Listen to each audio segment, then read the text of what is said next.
नमस्कार दोस्तों, स्वागत है आपका आज की राजस्थान के मुख्य समाचारों में। तो दोस्तों, राजस्थान की तमाम बड़ी खबरों को जानने से पहले आपसे रिक्वेस्ट है कि इस वीडियो को लाइक और इस चैनल को सब्सक्राइब कीजिए और बेल आइकन के नोटिफिकेशन को ऑन कर लीजिए। तो दोस्तों, सीधे चलते हैं आज की सबसे पहली बड़ी खबर की ओर। स्वास्थ्य बीमा योजना के नए फेज का लोकार्पण शनिवार को। अब 5 लाख रुपए का स्वास्थ्य बीमा कवर देगी सरकार। आधार कार्ड या जन आधार कार्ड दिखाकर करवा सकेंगे मुफ्त इलाज। जी हां दोस्तों, आपको बता दें कि आयुष्मान भारत महात्मा गांधी राजस्थान स्वास्थ्य बीमा योजना के नए फेज का लोकार्पण शनिवार को होगा। मुख्यमंत्री अशोक गहलोत स्वास्थ्य बीमा योजना के नए फेज का शनिवार को दोपहर 12 बजे लोकार्पण करेंगे। यह योजना 1 सितंबर 2019 से चल रही है। कुछ नए प्रावधानों के साथ इसे फिर से लॉन्च किया जा रहा है। लाभार्थी को अस्पतालों में योजना का लाभ लेने के लिए आधार कार्ड या जन आधार कार्ड दिखाना होगा। स्वास्थ्य बीमा योजना के पैकेज की सूची में कोविड-19 और हीमोडायलिसिस रोगों को भी शामिल किया गया है। आपको बता दें कि सरकार का दावा है कि स्वास्थ्य बीमा योजना में सालाना 1 करोड़ 10 लाख परिवारों को मुफ्त इलाज मुहैया करवाया जाएगा। योजना पर सरकार हर साल 1400 करोड़ रुपए वहन करेगी। योजना के तहत बीमा राशि बढ़ाई गई है। अब 3,30,000 सालाना से बढ़ाकर 5 लाख रुपए तक का इलाज की सीमा की गई है। सामान्य बीमारियों के लिए 50,000 और गंभीर बीमारियों के लिए 4,50,000 तक का मुफ्त इलाज उपलब्ध होगा। योजना के तहत सरकारी अस्पतालों के साथ साथ इससे अटैच निजी अस्पतालों में मुफ्त इलाज मिलेगा। अस्पताल में भर्ती से 5 दिन पहले और डिस्चार्ज के 15 दिन बाद तक का मेडिकल खर्च भी मुफ्त पैकेज में शामिल किया गया है। के बाद दोस्तों, अगली बड़ी खबर। शाजापुर में 42 गांवों की महापंचायत रविवार को किसानों को हाईवे से हटाएंगे। जी हां दोस्तों, आपको बता दें कि राजस्थान और हरियाणा सीमा पर अलवर जिले के शाजापुर में दिल्ली और जयपुर हाईवे पर पड़ाव डालकर बैठे किसानों को वहां से हटाने को लेकर शुक्रवार को आसपास के 42 गांवों की महापंचायत हुई। रविवार को एक बार फिर महापंचायत होगी और उसी दिन किसानों से हाईवे खाली कराने को लेकर निर्णय लिया जाएगा।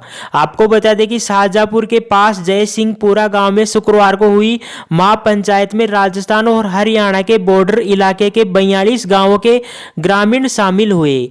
इस महापंचायत में ग्रामीणों ने किसानों से हाईवे खाली कराने का निर्णय लिया है। ग्रामीणों ने इस बात पर भी विचार विमर्श किया है कि किसानों को हाईवे से कैसे हटाया जाए। के बाद दोस्तों, अगली बड़ी खबर। जेल भेजा गया पपला। कोर्ट ने पपला को 2 दिन की जेल और उसकी गर्लफ्रेंड को 7 दिन की पुलिस रिमांड में भेजा गया। रात में थाने में अलग अलग बैरक में दोनों को रखा गया। जी हां दोस्तों, आपको बता दें कि कुख्यात गैंगस्टर पपला गुज्जर को शुक्रवार सुबह अलवर जिले की बहरोड कोर्ट में पेश किया गया। वहां से कोर्ट ने उसे 2 दिन के लिए जेल भेज दिया गया है। वहीं उसकी गर्लफ्रेंड जिया को कोर्ट ने 7 दिन की पुलिस रिमांड पर भेजा है। आपको बता दें कि पपला की शिनाख्त परेड कराने के बाद पुलिस उसे रिमांड में लेने के लिए कोर्ट में आवेदन करेगी। इससे पहले 5 लाख के इनामी पपला को पुलिस गुरुवार रात ही बहरोड ले आई थी। बहरोड में ही पहली रात में पुलिस ने उसका मेडिकल कराया। इसके बाद बहरोड थाने से कुछ दूर आगे निमराना थाने की अलग अलग बैरक में पपला और उसकी गर्लफ्रेंड जिया को रखा। दोनों से रात भर पूछताछ की गई। सुबह निमराना थाने से पुलिस दोनों को रेफरल अस्पताल ले गई। वहां पहले उसका कोरोना सैंपल लिया गया। इसके बाद एक्सरे सहित अन्य जांच की गई। के बाद सुबह 9 बजे पपला और जिया को पुलिस ने बहरोड कोर्ट में पेश किया गया। के बाद दोस्तों, अगली बड़ी खबर। कुत्ते के काटने से गाय को हुआ रेबीज। दूध पीने से परिवार को भी खतरा। 13 सदस्यों ने लगवाई वैक्सीन। जी हां दोस्तों, आपको बता दें कि राजस्थान के उदयपुर में शुक्रवार को हिरण मगरी के सैटेलाइट अस्पताल में एक ही परिवार के 13 सदस्य एक साथ रेबीज की वैक्सीन लगवाने पहुंचे। उन्होंने बताया कि उनकी गाय को एक कुत्ते ने काट लिया, जिससे उसे रेबीज हो गया और उसका दूध पीने से उन्हें भी रेबीज का खतरा है। इसके बाद सभी को एंटी रेबीज वैक्सीन लगवाई गई। मामला उदयपुर के समीप तीतरड़ी क्षेत्र का है। यहाँ देवेंद्र सिंह सिसोदिया की पालतू गाय को पिछले दिनों एक कुत्ते ने काट लिया था। गाय का दूध परिवार के सभी सदस्य पी रहे थे। गुरुवार को उनकी गाय बीमार हो गई और पागल जैसी हरकत करने लगी। उसके उपचार के लिए गुरुवार शाम पशु चिकित्सक को बुलाया गया। पशु चिकित्सक ने गाय के रेबीज रोग से ग्रस्त होने की आशंका जताई। उन्होंने बताया कि रोगी गाय का दूध पीने से उनके परिवार के सदस्यों को भी रेबीज होने का खतरा है। इसके बाद सैटेलाइट अस्पताल में सिसोदिया परिवार के सभी 13 सदस्यों को एंटी रेबीज वैक्सीन और टिटनस वैक्सीन लगवाई गई। अस्पताल के प्रभारी चिकित्सक डॉक्टर किशनलाल दानक ने बताया कि पहली बार इस तरह का मामला सामने आया है। गाय को रेबीज होने पर उसका दूध पीने से रेबीज होने का खतरा संभव है। हालांकि दूध उबालकर पीने से संभावना कम रहती है, लेकिन लापरवाही नहीं बरतनी चाहिए। सिसोदिया परिवार के सभी सदस्य स्वस्थ हैं और उन्हें एंटी रेबीज वैक्सीन के साथ टीटी वैक्सीन भी लगवा दी गई है। के बाद दोस्तों अगली बड़ी खबर, भीलवाड़ा में जहरीली शराब से 4 लोगों की मौत, मरने वालों में शराब बनाने वाली महिला भी। 5 गंभीर, जिला आबकारी अधिकारी और डीएसपी समेत 12 कर्मचारी सस्पेंड। जी हां दोस्तों, आपको बता दें कि भीलवाड़ा में जहरीली शराब पीने से एक महिला समेत 4 लोगों की मौत हो गई है, जबकि 5 अन्य की हालत गंभीर है। इनको महात्मा गांधी चिकित्सालय में भर्ती कराया गया है। मामला मांडलगढ़ थाना क्षेत्र के सारण का खेड़ा गांव का है। घटना के बाद आबकारी और पुलिस विभाग में हड़कंप मच गया है। गांव में कई जगह छापेमारी की गई।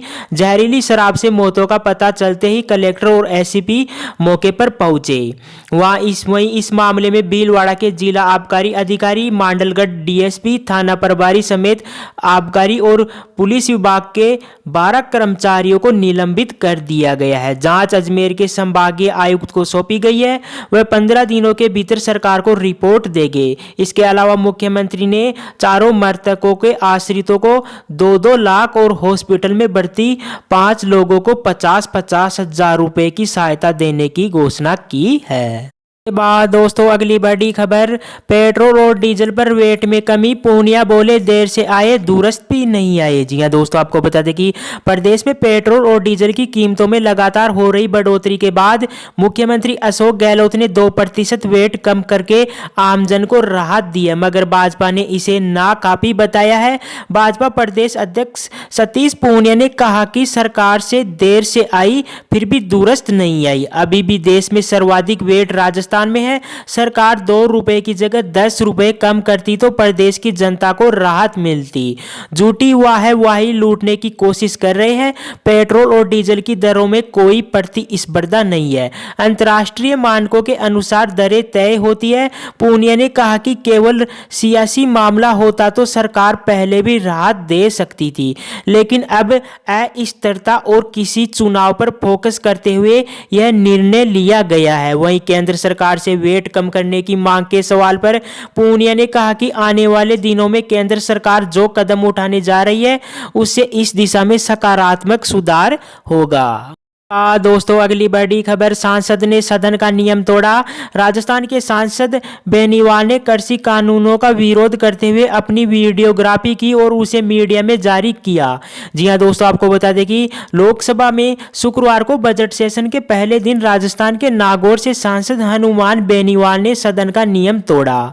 बेनीवाल ने राष्ट्रपति रामनाथ कोविंद की स्पीच के दौरान कृषि कानूनों के विरोध में नारेबाजी की।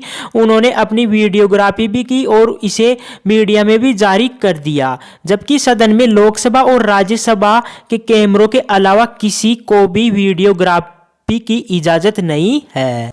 वहीं राष्ट्रपति के अभिभाषण का बहिष्कार किए जाने पर केंद्रीय मंत्री रविशंकर प्रसाद ने विपक्ष पर निशाना साधा। उन्होंने कहा कि ये दुर्भाग्यपूर्ण है। राष्ट्रपति किसी राजनीतिक दल के नहीं होते हैं, वे संवैधानिक मुखिया है, उनका सम्मान किया जाना चाहिए। लोकतंत्र की मजबूती के लिए उनके अभिभाषण का सम्मान करना चाहिए। लेकिन दुर्भाग्य की बात यह है कि विपक्ष ने और खासतौर पर कांग्रेस ने इसका बहिष्कार किया है। के बाद दोस्तों अगली बड़ी खबर, लॉकडाउन में ही बढ़ा दिया था 8% वेट। पहले 12% वेट बढ़ाया, फिर 2% कम करने के बाद बोले राज्य के मंत्री प्रताप सिंह खाचरियावास अब केंद्र कम करे एक्साइज ड्यूटी। जी हां दोस्तों, आपको बता दें कि राज्य के परिवहन मंत्री प्रताप सिंह खाचरियावास ने कहा कि प्रधानमंत्री नरेंद्र मोदी राजस्थान के मुख्यमंत्री अशोक गहलोत से कुछ सीखे और जनहित में वे पेट्रोल और डीजल पर लगी एक्साइज ड्यूटी में कमी करे। गहलोत सरकार ने 2% वेट घटाकर प्रदेश की जनता को राहत दी है। उन्होंने कहा कि राज्य सरकार लगातार जनहित की योजनाएं ला रही है, कोरोना का प्रबंधन भी बेहतर तरीके से कर रही है। राज्य की आर्थिक स्थिति केंद्र के मुकाबले कमजोर है। ऐसी स्थिति में केंद्र सरकार को प्रदेश की जनता का बोझ कुछ कम करना चाहिए और एक्साइज ड्यूटी कम करके पेट्रोल और डीजल के भावों को कम करना चाहिए। के बाद दोस्तों अगली बड़ी खबर, मजबूत तिजोरी से बची लाखों की ज्वेलरी। भरतपुर में चोरों ने गैस कटर से दुकान का डबल शटर काटा, 5 लाख के आभूषण चुराए और लेकिन तिजोरी नहीं काट पाई। जी हां दोस्तों, आपको बता दें कि बयाना कस्बे के शिवगंज मंडी रोड पर बीती रात बेखौफ चोरों ने ज्वेलरी की एक दुकान का डबल शटर गैस कटर से काट दिया। करीब 1.5 घंटे तक गायत्री ज्वेलर्स की शॉप के अंदर रहे चोर 5 लाख रुपए के आभूषण चुरा ले गए। चोरों ने दुकान के अंदर लाखों रुपए के आभूषणों से भरी तिजोरी को काटने का भी प्रयास किया लेकिन सफल नहीं हो पाए। इसके बाद दोस्तों अगली बड़ी खबर, मुख्यमंत्री ने प्रधानमंत्री को लिखा पत्र, जीएसटी क्षतिपूर्ति भुगतान अतिरिक्त उधार लेने की अवधि बढ़ाए केंद्र सरकार।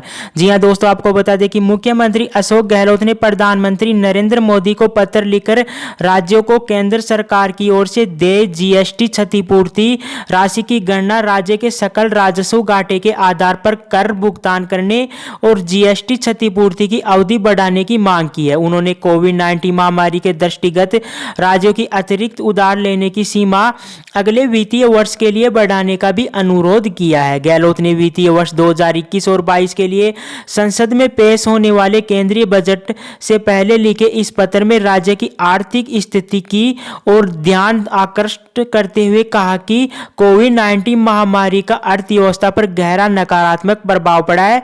मुख्यमंत्री ने कहा कि महामारी और उसके क्रम में लागू किए गए देशव्यापी लॉकडाउन सहित विभिन्न प्रतिबंधों के हटने के बाद अब आर्थिक गतिविधियों का संचालन तो शुरू हो गया है, लेकिन स्थिति को सामान्य होने में लंबा समय लगेगा। मुख्यमंत्री ने प्रधानमंत्री से आग्रह किया कि केंद्र सरकार की ओर से राज्यों को जीएसटी क्षतिपूर्ति के लिए भुगतान जून 2022 तक देय है, लेकिन वर्तमान आर्थिक परिस्थितियों में इस अवधि को 5 वर्ष और बढ़ाकर जून 2027 तक जीएसटी क्षतिपूर्ति के लिए भुगतान किया जाए। उन्होंने चालू वित्तीय वर्ष के लिए केंद्र सरकार द्वारा जीएसटी क्षतिपूर्ति राशि का आंकलन एवं भुगतान सकल राजस्व घाटे के आधार पर करने की पूर्व में रखी गई मांग भी दोहराई है। बाद दोस्तों अगली बड़ी खबर, सरकारी नौकरी कैग ऑडिटर और अकाउंटेंट के कुल 10,811 पदों पर भर्ती के लिए जारी किया नोटिफिकेशन, 19 फरवरी तक करे अप्लाई। जी हां दोस्तों, आपको बता दें कि भारत के नियंत्रक और महालेखा परीक्षक कैग ने ऑडिटर और अकाउंटेंट के कुल 10,811 पदों पर भर्ती के लिए आवेदन मांगे हैं। इस वैकेंसी के तहत ऑडिटर के 6,409 पद और अकाउंटेंट के 4,402 पदों पर भर्ती की जाएगी। इन पदों पर आवेदन करने के इच्छुक कैंडिडेट 19 फरवरी तक आवेदन कर सकते हैं। वहीं योग्यता, इन पदों के लिए भर्ती करने वाले कैंडिडेट्स किसी भी मान्यता प्राप्त यूनिवर्सिटी से ग्रेजुएट होना चाहिए। इसके अलावा उन्हें स्थानीय भाषा का भी ज्ञान होना जरूरी है।